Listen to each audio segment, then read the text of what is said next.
2020年7月，王來春以33億收購台灣緯創集團，切入 iPhone 整機代工業務，徹底打破富士康一家獨大的局面。郭台銘怎麼也沒想到，當初在自己手下的打工妹王來春，如今竟成了自己最大的競爭對手，甚至超越自己。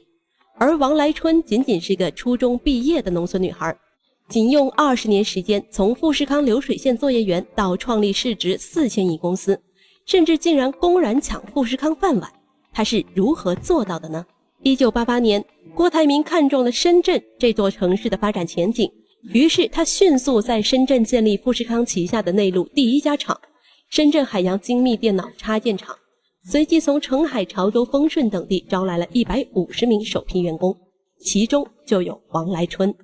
那時王來春才21歲，因為家裡窮，早早就輟學在家，幹了幾年農活。那年他從潮汕跟隨二哥到深圳打工，正是因為想要改善家裡的狀況，但他都從未想到他的命運将會此发生巨大改变。初入富士康，工作與生活環境比王來春想象中辛苦。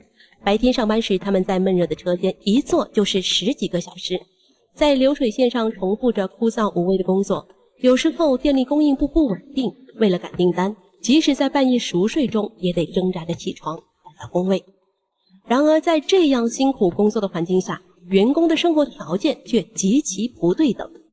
下班後，他們的宿舍是一個大通鋪，幾百個人一起住，冬天還好，可以抱團取暖，一旦到了夏天就難受了。宿舍就像一個大蒸籠，比車間還悶熱，這不說，還摻雜着汗臭味。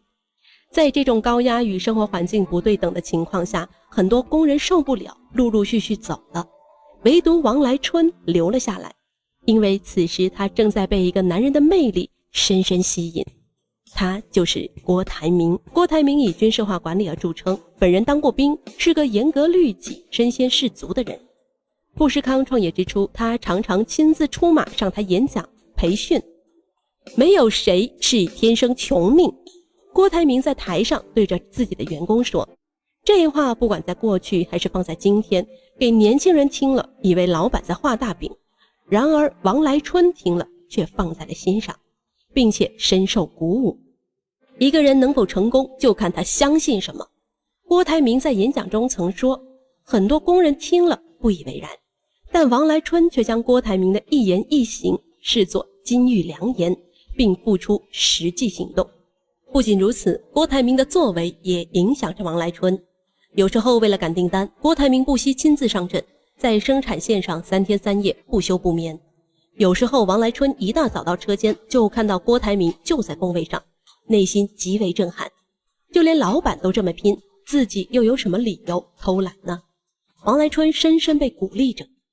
之後王來春就一心撲在工作中，現實中的苦似乎自動離他而去。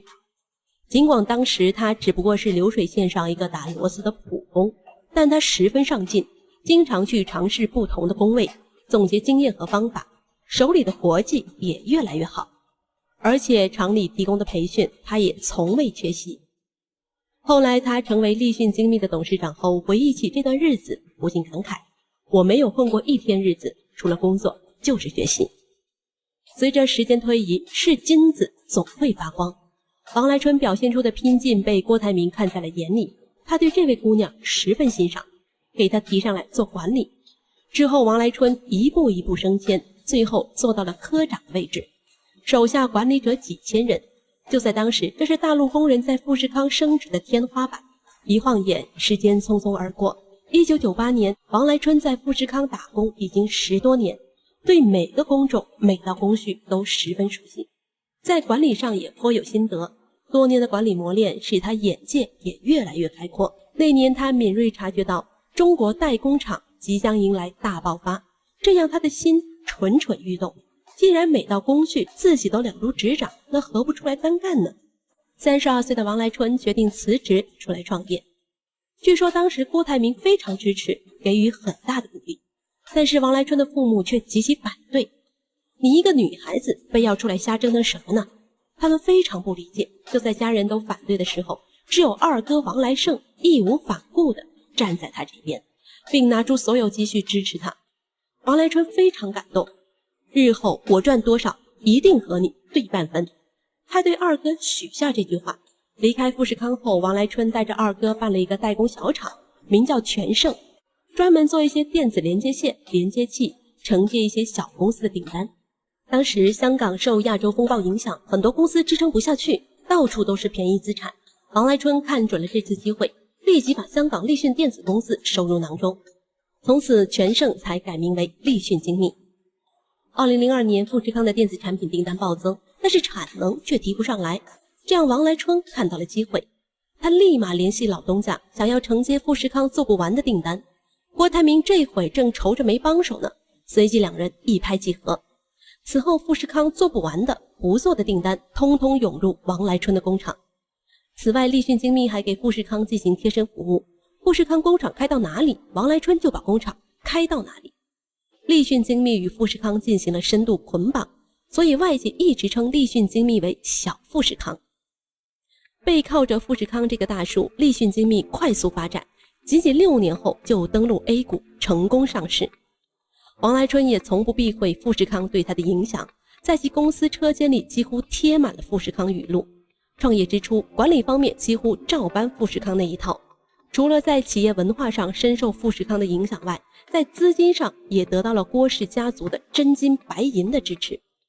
2010年，立訊精密掛牌上市，在其招股書上，郭台強的名字格外顯眼，而郭台強正是郭台銘的二弟，位列第3股東，而第1、第2則是王來春和王來勝。公司上市成功後，王來春身價就水漲船高，憑借23億身家登上中國富豪榜，實現了從流水線上打工妹到董事長的華麗轉變。模仿是成功路上的捷徑，但一直模仿就無法創建自己的核心競爭力，超越更是無從談起。那麼王來春是如何超越老東家的呢？收購就是立訊精密最大的殺手鐧。從2010年開始，王來春就陸陸續續收購了不少公司。2012年，立訊併購福建遠光電裝公司 55% 股權，以此切入日系汽車電子產業鏈。2013年，立訊收購德國 SUK， 切入汽車精密塑膠件領域。之後又收購一家叫昆山聯韜電子，是 iPad 連接線的供應商之一。王來春以此為契機，成功切入蘋果供應圈，開始代工一些平板內部線、電腦電源線等等。但真正讓王來春進入蘋果視野並取得成功的是 iPods 耳機。2016年，蘋果公司推出一款無線耳機，因為對品質的要求太高，所以給 iPods 代工的台灣英業達在質量方面一直沒過關，蘋果不得已尋求其他合作夥伴。王來春抓住了這個機會，花費了5個月時間。王來春團隊反覆實驗，更換方案，最後把產品質量提高到100%，最終從英達手上成功搶來了訂單。2017年12月4日，蘋果總裁庫克在考察完立訊精密後，對他的合作夥伴大為稱讚，認可了立訊精密代工 iPhone 整機業務。但是整機代工是郭台銘的主戰場，王來春想分羹，就意味着要明面跟郭台銘搶飯碗。但對於王來春來說，這一步勢在必行，於是他採用了之前的方式，收購。2020年7月，王來春以33億元一舉收購台灣微創集團的 iPhone 製造業務。此後，立訊精密成功進入 iPhone 整機代工鏈。據外界傳聞，郭台銘知道消息後大發雷霆，不過富士康很快出面否認了傳聞。2020年，蘋果為立訊精密創造了346億營收，搭上蘋果的順風車後，立訊精密在市場上大受吹捧，地位逐年壯大，市值最高達4000億元，王來春身價也隨之大漲，高達1800億，超過郭台銘500億。而他也按照當初的承諾，分給二哥王來勝900億。王來春帶領的立訊精密為什麼能這麼快與富士康叫板？其實回顧立訊精密的發展史，不難發現，王來春極為擅長利用併購的方式切入新市場，獲取新客戶。無論是汽車電子產業還是蘋果手機產業，都給他帶來不菲的價值。此外，王來春對產品的質量把控也極為敏銳，這個給立訊帶來了超越對手的基礎。通過大大小小的併購，立訊從原本寂寂無名的小公司到能與富士康並立的龐然大物。由此，立訊早已不再是圍着富士康轉的學徒了。